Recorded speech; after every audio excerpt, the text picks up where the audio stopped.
Dari, hello. It is September 2023. We're in the study. I guess this is a little video about a labour of love, really. I was given this PC, which is a PC from roughly, I don't know, 2010, 2012 maybe. So it's a 10-year-old PC, and I convinced the lucky owner to buy a new PC, and this was gifted to me to dispose of.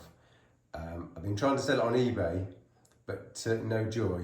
So as a side bet, I thought, I know what I'll do. I'll invest some of my own money, because all the proceeds go back to my friend, who's a student, one of my students. And if I was to make any money on the deal, I thought I'll invest some money on upgrading the PC so it'll make it easier to sell. You know where this is going. So this is a PC from back in the day. It's over 10 years old, and I've managed to put 16 gigabytes of memory in it, and I've also managed to put an SSD in it, and it now runs quite respectably as a Windows 10 PC. Now, if you zoom in, you'll notice it doesn't have a TPM. Can I zoom any faster? Come on, this phone costs a fortune. Surely it works and it can work miracles. So if you can read the screen there, it says this PC does not have the wherewithal to run Windows 11 because it doesn't have TPM 2.0, and the CPU is absolutely pathetic. It doesn't use those words. What does it say? It says the processor isn't currently supported on Windows 11, and it's a Pentium G3250 processor. Now that is in fact a very, very, very weak processor. But I did look on the motherboard, and it's surprisingly comprehensive, for its time. And I've noticed that on it's an LGA 1150 CPU socket. So let's don't try this at home, kids. We're going to open up the PC while it's running, have a little look inside. So there is Mr. PC running, and let's zoom out a bit.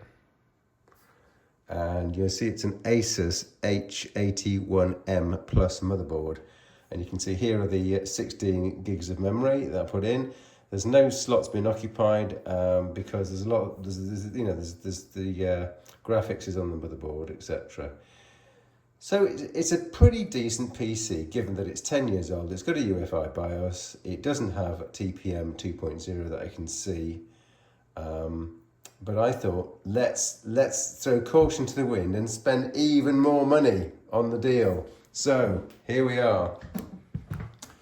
We have now got in front of my eyes, hot off the presses from eBay, a Intel i7. Just trying to get to my swatcher here. So I've got an Intel Core i7-4790 CPU. Now, I did my research ad nauseum as usual and found out that this LGA 1150 socket can support the Intel i7-4790K processor. Now that processor, the 4970K processor, is legendary. I didn't realise this at the time, but I'm not going to claim I've known this for years. I only know it now. That's a 4 gigahertz processor with 4 cores and 8 threads, and it's also overclockable. And I'm looking at the Passmark software database for CPU speeds. It's got a speed rating of 8,000, and the processor, the Pentium G3250, has got a Passmark rating of only 1,968. So this 4790K processor, emphasis on the K, is 4 times faster. And if you look at the forum thread, you'll find out this is a favourite CPU of gamers. And this CPU is like 10 years old. It's amazing. I mean, this is a generation 4 CPU, and Intel's now at generation 13. So, and it's not super far behind. Of course, it's slower, but it's not like 5 times slower, okay, than the latest CPU. So it's amazing that this CPU, at this age, has got such a fantastic performance. But the problem with this performance is that, of course, people are selling them for what I call an elevated price. So on the second-hand eBay market, I cannot find this processor for less than about £70. I have been trying for over 1 month now to get an i7 47090K processor for less than £70. I mean, the PC is only on sale for £90.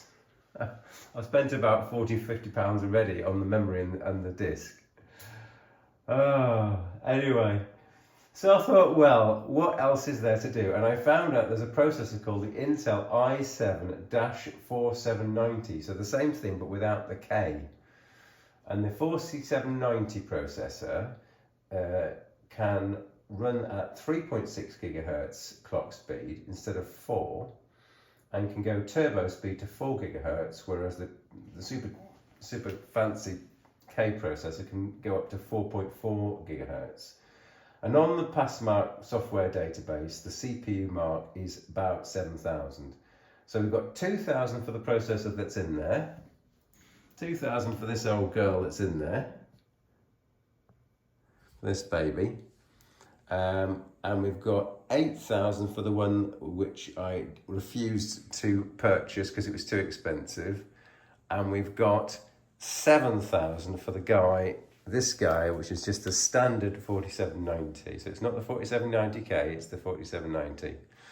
So what I've done is I've run some benchmarks on this PC before, and I couldn't even run Cinebench. Cinebench wouldn't start. It said, oh, you need a certain CPU processor extension and you don't have it, and just closed. So I've run some Passmark extensions to get a CPU mark of Passmark, but according to the Passmark charts, it's 2,000. What I'm going to do now, I'm going to change the processor, unless I've made some glaring error. It's just going to take the old processor out, put the new processor in. I'm hoping nothing breaks when I try to take the processor fan away. And then we should have a working system that is approximately 7 divided by 2, as it's 3.5 times faster than before. Isn't that going to be amazing? We will see. Let's see, shall we?